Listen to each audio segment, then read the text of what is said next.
Bulletin లో ముందుగా headlines చూద్దాం.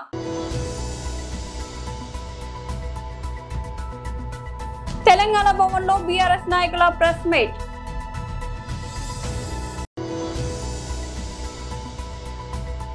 బీజేపీ కిసాన్ మోర్చా రాష్ట్ర అధ్యక్షుడు శ్రీ బస్వ లక్ష్మీ నరసయ్య మీడియాతో మాట్లాడుతూ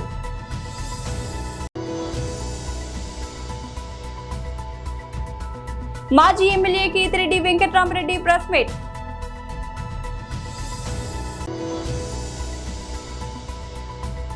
నేరాలు చేసి ఎదుటి వారిపై నెట్టడం పుట్టుకతో వైసీపీకి వచ్చిన అలవాటు వసంత వెంకట కృష్ణ ప్రసాద్.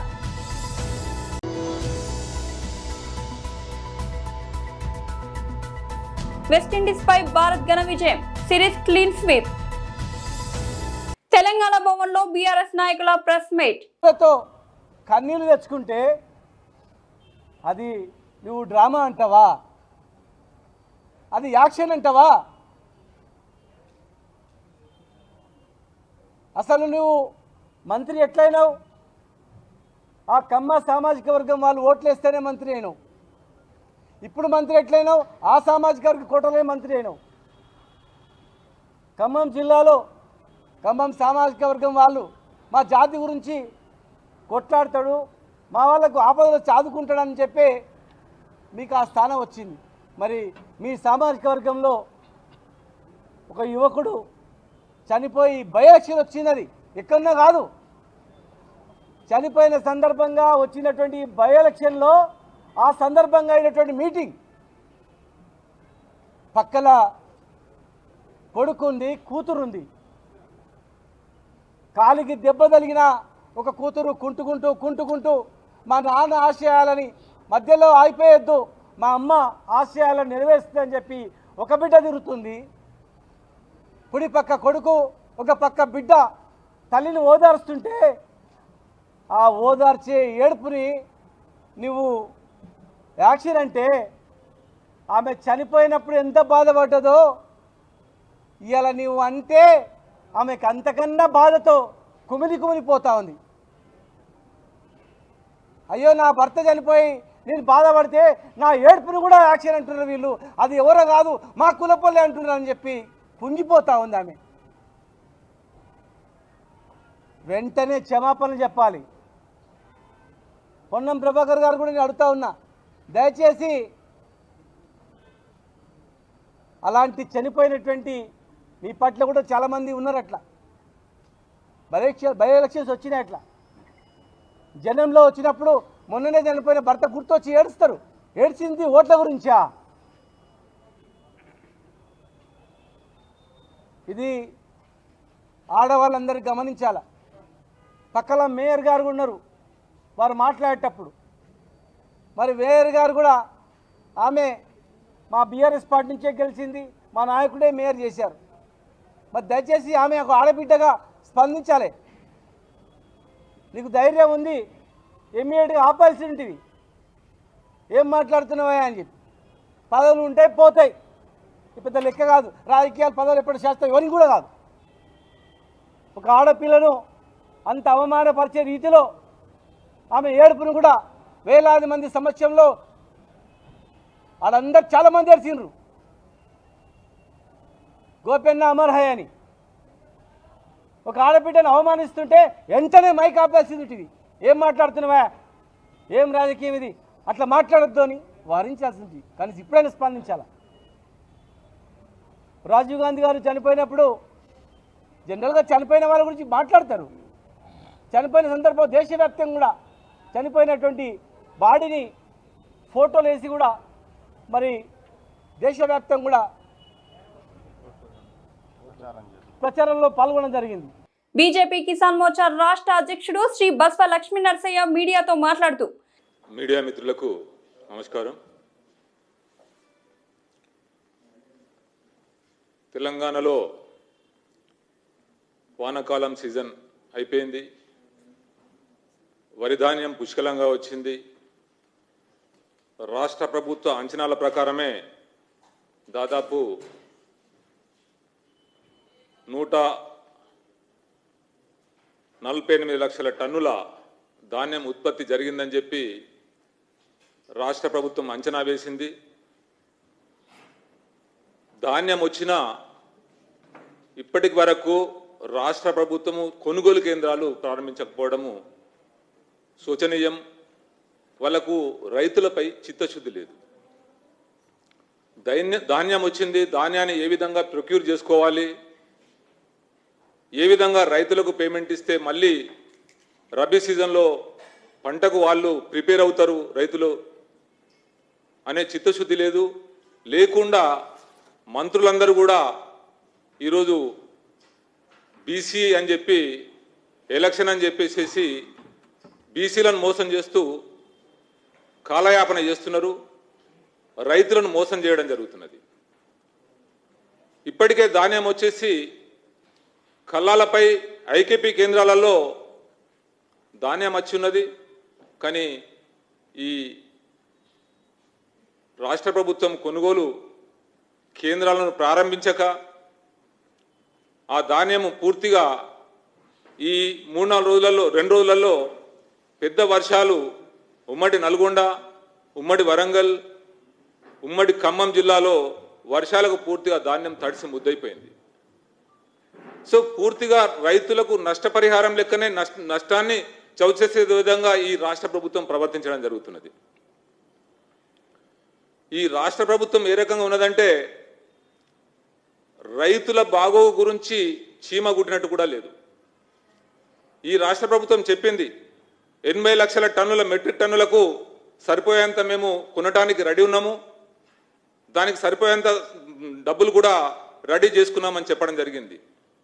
కానీ ఇంతవరకు కూడా వాళ్ళ దగ్గర డబ్బు లేక ఎఫ్సిఐ ద్వారా కేంద్ర ప్రభుత్వం ద్వారా రాష్ట్ర ప్రభుత్వానికి ఇచ్చిన డబ్బును వాళ్ళు దారి మళ్లించి రైతులకు ఇప్పుడు కొనుగోలు కేంద్రాలు ప్రారంభిస్తే ఇమీడియట్గా రైతులకు కూడా పేమెంట్ చేయాల్సిన పరిస్థితి ఉత్పన్నమవుతుందని చెప్పి దాన్ని తాత్సారం చేయడం జరుగుతున్నది.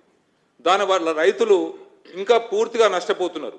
ఎందుకంటే అకాల వర్షాలతోనే నష్టపోయింది అంటే మళ్ళీ ఇప్పుడు ఉన్న పరిస్థితులలో ఈ పంట తడిసిపోతే నష్టం జరుగుతుంది. కాబట్టి రాష్ట్ర ప్రభుత్వాన్ని భారతీయ జనతా పార్టీ డిమాండ్ చేస్తుంది ఏంటంటే ఈ కొనుగోలు కేంద్రాలు ఇమీడియట్గా యుద్ధ ప్రాతిపదికనగా స్టార్ట్ చేయాలా, రైతులు ఏదైతే ధాన్యం తీసుకొచ్చిందో ఆ ధాన్యాన్ని సరైన రీతిలో పూర్తి పంటను కూడా తీసుకోవాల్సిన అవసరం ఉన్నది. మాజీ ఎమ్మెల్యే కీతిరెడ్డి వెంకట్రామరెడ్డి ప్రెస్ మీట్. నిన్న మా జోగి రమేష్ కూడా ప్రెస్ మీట్ పెట్టినాడు. ఐఎమ్ రెడీ ఫర్ ది లై డిటెక్ట్, కానీ దీనిలో కూడా నేను రెడీగా ఉన్నాను, చెక్ చేయండి, మీరు నాకు దీంట్లో గన దోషిగా తేలితే నేను ఏ దానికైనా కానీ సిద్ధమే అని చెప్పినారు.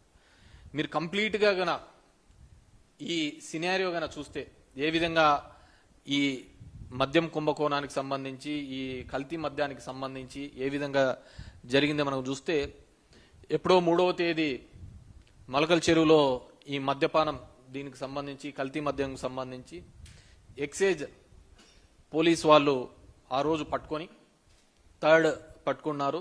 4th రోజున అక్కడ లోకల్ ఎడిషన్లోనే ఈ విధంగా రావడం జరిగింది. వస్తూ వాళ్ళు చెప్పిన దాని ప్రకారం చూస్తే అక్కడున్న మనకు వీడియో కూడా ప్లే చేసి చూస్తే గన వాళ్ళు చెప్పిన దాని ప్రకారం చూస్తే ఇది కేవలం ఒక 2-2.5 సంవత్సరాల కిందట నుంచి జరుగుతోంది, 2-2.5 నెలల నుంచి జరుగుతోంది అని చెప్పేసి వాళ్ళు ఇవ్వడం జరిగింది. ఎలా చేసేవాళ్ళు ఈ మొత్తం వ్యవహారాన్ని ఎన్ని రోజుల నుంచి? దాదాపు ప్రిపరేషన్ ఒక 2-3 మంత్స్ నుంచి ప్రిపరేషన్ జరుగుతున్నట్టు తెలిసింది. మాకు రాబడిన సమాచారం వరకు వచ్చిన వెంటనే దాడి చేయడం జరిగింది. అంటే ఎలా తయారు చేసేవాళ్ళు అంటే ప్రాథమికంగా మీరు మిషనరీస్ గుర్తించారు కదా, ఇవన్నీ ఫెసిలిటీస్ లో ఉండాల్సినటువంటిది మారుమూల గ్రామంలో ఒక పల్లిలోకి తీసుకొచ్చారు అంటే ఇవన్నీ ఎస్టిమేట్స్ ఎక్కడి నుంచి వచ్చింది? సో 2.5 నెలల నుంచి ఈ కార్యక్రమం జరుగుతోంది అనే విధంగా అక్కడ ఉన్న డిఎస్పీను ఈసీను వీళ్ళు ఎక్సైజ్ సూపరింటెండెంట్ వాళ్ళు మాట్లాడుతూ చెప్పడం జరిగింది. కానీ ఈరోజు కథనాలు చూస్తే అది 2.5 సంవత్సరాలు 3 సంవత్సరాల నుంచి జరుగుతోంది. దీనికంతా వైసీపీ హయాంలోంచే మొదట ఆఫ్రికా నుంచి అన్నారు, మళ్ళీ దాని తర్వాత ఇప్పుడు లోకల్గా ఉన్న జోగి రమేష్ ద్వారా జరిగిందని చెప్పి ఒక పొలిటికల్గా తీసుకొని రావడం జరుగుతుంది. నేను ఒకటే చెప్పదలుచుకున్నా, 3వ తేదీ ఇది లోకల్ పేపర్లో వచ్చిన తర్వాత మళ్ళీ 6th వరకు ఎక్కడే కానీ ఏ పేపర్లోనూ రావటం లేదు. ఎప్పుడైతే వైఎస్ఆర్ కాంగ్రెస్ పార్టీ కల్తీ మద్యం గురించి పలు అంశాలుగా ప్రస్తావించడం జరిగింది. జోగి రమేష్ డైరెక్ట్గా స్పాట్కు పోయి ఇది నారావారి సారా అని చెప్పేసి ఎగ్జిబిట్ చేయడం జరిగిందో, బయట పెట్టడం జరిగిందో, ఆ రోజు నుంచి కూడా దీని మీద మేము పెద్దగా యాక్షన్ తీసుకుంటున్నామని చెప్పేసి చేయడం జరిగింది. దానిలో ఉన్న జయచంద్రారెడ్డి అదేవిధంగా జనార్దన్ అనే వాళ్ళను ఇద్దరిని సస్పెండ్ చేస్తున్నట్టుగా చెప్పడం జరిగింది. ఈ జనార్దన్ అనే అతను సౌత్ ఆఫ్రికా నుంచి ఒక వీడియో రిలీజ్ చేయడం జరిగింది. నేరాలు చేసి ఎదుటివారిపై నెట్టడం పుట్టుకతో వైసీపీకి వచ్చిన అలవాటు. వసంత వెంకట కృష్ణ ప్రసాద్. అందరికీ నమస్కారం. ఈరోజు ఆంధ్ర రాష్ట్ర చరిత్రలో ఒక సుదినం, చారిత్రాత్మకమైనటువంటి రోజు. ఎందుకంటే కూటమి ప్రభుత్వంలో చంద్రబాబు నాయుడు గారి నాయకత్వంలో, లోకేష్ బాబు గారి నాయకత్వంలో ఈ రోజున 87,000 కోట్ల రూపాయల విలువైన గూగుల్ సంస్థతో మనకు ఒప్పందం కుదురుతూ ఉంది. ఇది భారతదేశ చరిత్రలోనే ఒక అతిపెద్ద విదేశీ పెట్టుబడి. సరే, 87,000 కోట్లతోనే ఒప్పందం జరుగుతుందని మనం సంతోషపడతా ఉంటే, ఈరోజు ఉదయం ఒప్పందం జరిగేటప్పుడు అది 1,33,000 కోట్ల రూపాయలకి ఆ ఒప్పందం పెరుగుతూ అది చాలా సంతోషకరమైన విషయం.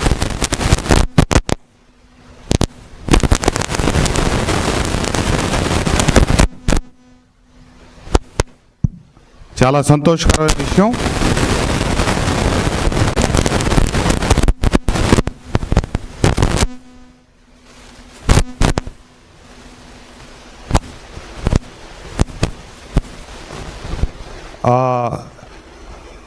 ఈ సంతోష శుభదినంలో అందరూ రాష్ట్రంలో సంతోషపడతా ఉన్నారు. నిజమైన వికేంద్రీకరణ అంటే ఇది అని ప్రభుత్వం చంద్రబాబు నాయుడు గారు నిరూపిస్తూ ఉన్నారు. అటు ఉత్తరాదిలో పెద్ద ఎత్తున డేటా సెంటర్లు కానీ, ఐటీ పరిశ్రమలు కానీ, ఫార్మాస్యూటికల్ కంపెనీలు కానీ ఇవన్నీ తీసుకొస్తా ఉన్నారు. ఇటు రాయలసీమ జిల్లాల్లో కొన్ని పరిశ్రమలు తీసుకొస్తా ఉన్నారు. ఇక్కడ అమరావతిని అభివృద్ధి చేస్తూ ఉన్నారు. ఈ జరిగే అభివృద్ధిని చూడలేక దుర్మార్గులు, ఈ వైసీపీ నాయకులు, క్రిమినల్స్, నేర రాజకీయాలకు పెట్టింది పేరైనటువంటి వైసీపీ, దాని అధినేత, దాని మీద బతుకుతూ ఉన్నటువంటి వాళ్ళ అరాచక మోకలు మొత్తం కుట్రలకు తెరలేపారు. రాష్ట్ర ప్రజలందరూ ఎందుకు ఈరోజు నేను ఈ ప్రెస్ మీట్ పెట్టాల్సి వచ్చిందంటే, జోగి రమేష్ అనే ఒక అసాంఘిక శక్తి, నా నియోజకవర్గానికి చెందిన వ్యక్తే, ఒక వారం క్రితం నుంచి ఈ గొడవకు తెరదీశాడు. ఎంతటి దుర్మార్గుడంటే, కావాలని ఉద్దేశపూర్వకంగా చిత్తూరు జిల్లాలో చంద్రబాబు నాయుడు గారి సొంత జిల్లాలో ఆయనకి చెడ్డ పేరు తీసుకురావాలనే ఉద్దేశంతో అతని చిన్ననాటి స్నేహితుడైన అద్దేపల్లి జనార్దన్ రావు అనే వ్యక్తిని, అతను ఎప్పటి నుంచో ఈ లిక్కర్ వ్యాపారంలో ఉన్నాడు. జోగి రమేష్ అతను వ్యాపార భాగస్వాములుగా కొన్ని దశాబ్దాలు బట్టి కొనసాగుతూ ఉన్నారు. అతనితో కలిపి అక్కడ పెట్టించి, అట్లాగే అతన్ని విదేశాలకు పంపించి, ఆఫ్రికా పంపించి, తర్వాత ఈ నాటకానికి తెరదీసి ఇక్కడ ప్రభుత్వాన్ని అబాసుపాలు చేయాలని చెప్పి ప్రయత్నం చేయటం. వెంటనే ప్రభుత్వం, పార్టీ అప్రమత్తమై ఎవరైతే జయచంద్రారెడ్డి అనే వ్యక్తి పేరు వచ్చిందో ఆయన పార్టీని సస్పెండ్ చేసి ఎమ్మటే చర్యలు తీసుకునేటప్పటికీ ఇది పెద్దగా కథ రక్తిగట్టలేదని చెప్పి వెంటనే ఇబ్రహీంపట్నంలో కూడా గోడౌన్లోకి ఈ అక్రమ మద్యాన్ని, అక్రమ క్యాన్లు ఇవన్నీ తీసుకొచ్చి తరలించి, వెస్టిండీస్తో జరిగిన రెండో టెస్టులోనూ టీమిండియా ఘన విజయం సాధించింది. ఢిల్లీలోని అరుణ్ జైట్లీ స్టేడియం వేదికగా జరిగిన ఈ మ్యాచ్లో 7 వికెట్ల తేడాతో గెలుపొంది 2 మ్యాచ్ల సిరీస్ను 2-0తో క్లీన్ స్వీప్ చేసింది. స్వల్ప లక్ష్య ఛేదనలో ఓపెనర్ కేఎల్ రాహుల్ 58 నాటౌట్ బాధ్యతాయుతమైన ఇన్నింగ్స్తో జట్టును విజయ తీరాలకు చేర్చాడు. 121 పరుగుల స్వల్ప లక్ష్యంతో బరిలోకి దిగిన భారత్ మంగళవారం నాటి ఆఖరి రోజు ఆటను 63/1 ఓవర్ నైట్ స్కోర్తో ప్రారంభించింది. విజయానికి కేవలం 58 పరుగులు అవసరమైన దశలో కేఎల్ రాహుల్ అద్భుతంగా ఆడాడు. యువ బ్యాటర్ సాయి సుదర్శన్ తో కలిసి రెండో వికెట్ కీలకమైన 79 పరుగుల భాగస్వామ్యాన్ని నెలకొల్పాడు. ఈ భాగస్వామ్యంతోనే భారత్ విజయం దాదాపు ఖాయమైంది. అయితే స్వల్ప వ్యవధిలో సాయి సుదర్శన్ తో పాటు captain Shubman Gill, Windies spinner Roston Chase pavilion పంపడంతో కాస్త ఉత్కంఠ నెలకొంది. కానీ లక్ష్యం చాలా చిన్నది కావడంతో విండీస్ బౌలర్లు ఏమాత్రం ప్రభావం చూపలేకపోయారు. Wicket keeper batter Dhruv Jurel తో కలిసి రాహుల్ మరో వికెట్ పడకుండా లాంఛనాన్ని పూర్తి చేశాడు. భారత్ 35.2 ఓవర్లలో 3 వికెట్లు కోల్పోయి లక్ష్యాన్ని ఛేదించింది. ఈ విజయంతో టెస్ట్ ఫార్మాట్ లో వెస్టిండీస్ పై భారత్ తన ఆధిపత్యాన్ని మరోసారి నిరూపించుకుంది. జూబ్లీ హిల్స్ ఎన్నికల ప్రచారంలో భాగంగా రహమత్ నగర్ డివిజన్ లో ప్రచారానికి వెళ్లిన దేవరకద్ర మాజీ ఎమ్మెల్యే ఆల వెంకటేశ్వర రెడ్డితో కాంగ్రెస్ ప్రభుత్వం వాటర్ బిల్, ఫ్రీ బస్ కష్టాలు చెప్పుకున్న మహిళలు. మొదనష్టముడు ఇంకా 2 ఏళ్ళ వరకు ఉన్న ఇంటికి ఊసిపోతావో తెలియదు, ఏం చేస్తారో తెలియదు. మొత్తానికి కేసీఆర్ ఉన్నప్పుడు అప్పుడు ఏం వాటర్ బిల్ లేదు, అప్పుడు బిల్లే రాలేదు సార్, మొత్తం ఫ్రీ జీరో బిల్ ఇచ్చారు అప్పుడు. మళ్ళీ ఇప్పుడు ఏదో ఉంది దగ్గరలో మీకు అక్కడ ఉంటారు డాక్టర్ ఉంటారు, నర్సు ఎవరు ఉంటారు అది వచ్చిందే ఫ్రీగా. ఈ టాబ్లెట్లు ఎప్పుడు మా ఆయనకు నెలవి ఇస్తుండ్రి, ఇప్పుడు 15 రోజులకు 10 రోజులకి ఇస్తున్నాడు టాబ్లెట్లు. మీరందరూ సపోర్ట్ చేయండి కారుకు. ఏం చేస్తే నువ్వు ఇంకొక 10 మందికి చెప్పాలి. 10 మందికి సార్ అందరు నేను కొట్లాడినట్లే మాట్లాడినా సార్. నేను ఓటు అని అడిగిన సార్. మంచి 2 సంవత్సరాలు క్యాష్ రూమ్లో పెట్టి మళ్ళీ క్యాష్ చేసినట్టే చెప్తున్నాడు. నరకం పెడుతున్నాడు మమ్మల్ని 2 సంవత్సరాలకి. ఆయన అన్నేళ్ళు పరిపాలన చేస్తే ఊక మాకు ఇంత తిప్పలు లేదు సార్. మాకు ఎక్కడున్నాడేమో ఆయన దేవుళ్ళకి మొక్కాలి. మాకు బతుకమ్మ చీరలు వచ్చినా ఏదొచ్చినా ఒక కొట్టుకోసావాలి. మొన్నే కదా సార్ ఒకరి మీద ఒకరు పడుతున్నారు. నాకు పానం బాగాలేదు, క్యాన్సర్ వచ్చింది సార్. నాకు అక్కడ గిఫ్ట్ వస్తే ఒక మొక్కలు చూసి అందరూ వాళ్ళే పంచుకున్నారు, కానీ మాకు గిఫ్ట్లు వస్తే ఇయ్యలేదు. ఆ సార్ గోపీనాథ్ సార్ చచ్చిపోయిందని ఒకటే తెలుసు. ఏ దానికైనా ఈ చీరలు ఇస్తావు లోపలనే పంచుకుంటారు సార్, రావు. కానీ నేను మీటింగ్ అయితే వస్తే అందరికి పోయి పంచుకుంటా సార్. నేను నాకొద్దు వాళ్ళ సొమ్ము, నాకొద్దు, అవసరం లేదు, రావాలని ఒక్కటే అంతే. 10,000 ఇస్తాడు. మరి గ్రూప్లో ఉన్న వాళ్ళు ఓటేస్తేనే వచ్చింది ఆయన. మేమందరం మేలేదా? ఎక్కడి నుండి వచ్చిన వాళ్ళే వాళ్ళకి ఇచ్చుడు. తెలంగాణ బిడ్డలకు మాత్రం ఏం చిప్ప ఇచ్చిండు. ఒక ఇక్కడ ఓట్లు ఆయనకైతే అదే అమ్మ చిప్ప చేతిలో పెట్టిండు. తెలంగాణ బిడ్డలకు చిప్ప చేతిలో పెట్టిండు. ఎక్కడి నుండి వచ్చిన వాళ్ళకు పట్టు చీరలు ఇచ్చిండు, పట్టు చీరలు ఇచ్చిండు. ఏది గుర్తుకొని సావనికనా? ఎవరు పోతాడు? ఆ ఫ్రీ బస్ లో రోజు తిరుగుతాం మేము. ఎన్నడో ఒక రోజు పోతాంటే ఒక్క కాలు మీద నిలబడాలి.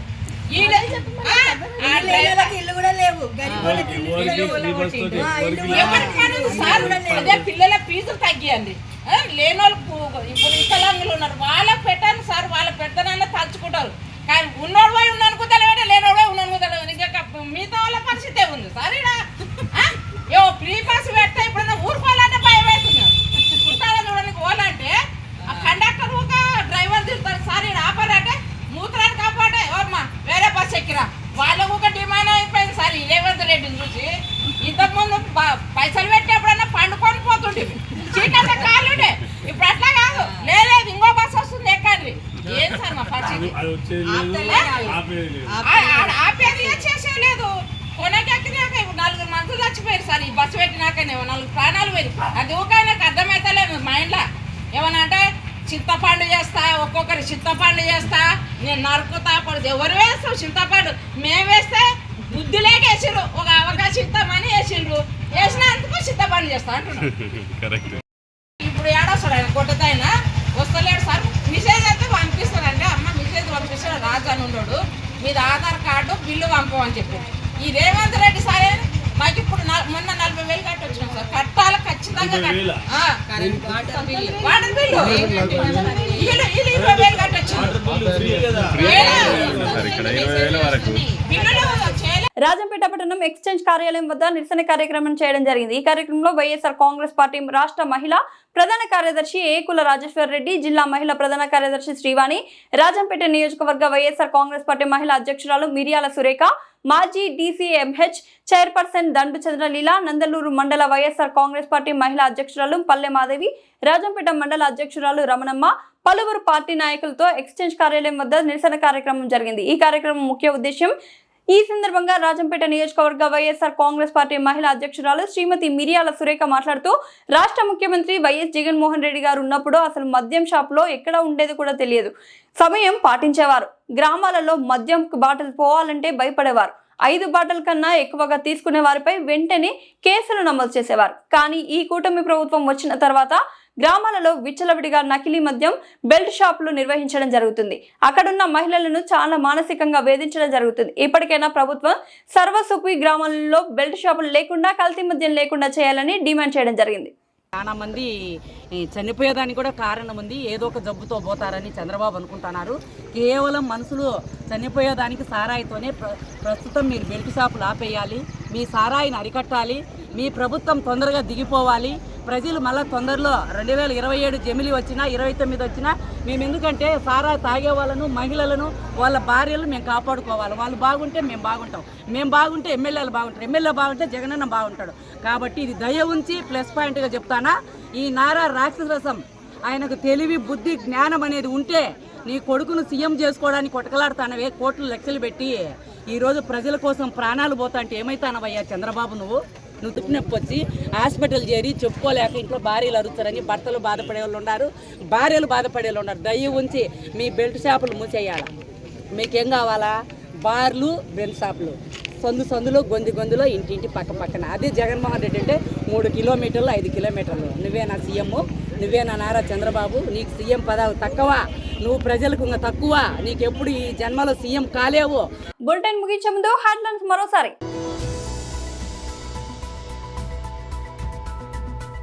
తెలంగాణ భవన్లో బీఆర్ఎస్ నాయకుల ప్రెస్ మీట్.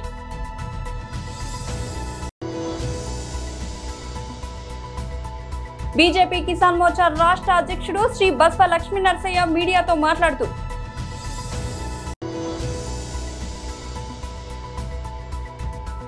మాజీ MLA కీతిరెడ్డి Venkatrama Reddy press meet.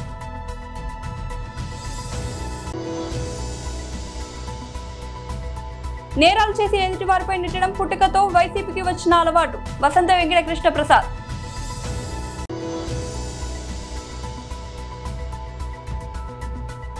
West Indies పై భారత్ ఘన విజయం. Series clean sweep. ఇది ఇవాల్టి బులెటిన్ అప్డేట్స్. మరొక బులెటిన్ లో మళ్ళీ కలుద్దాం.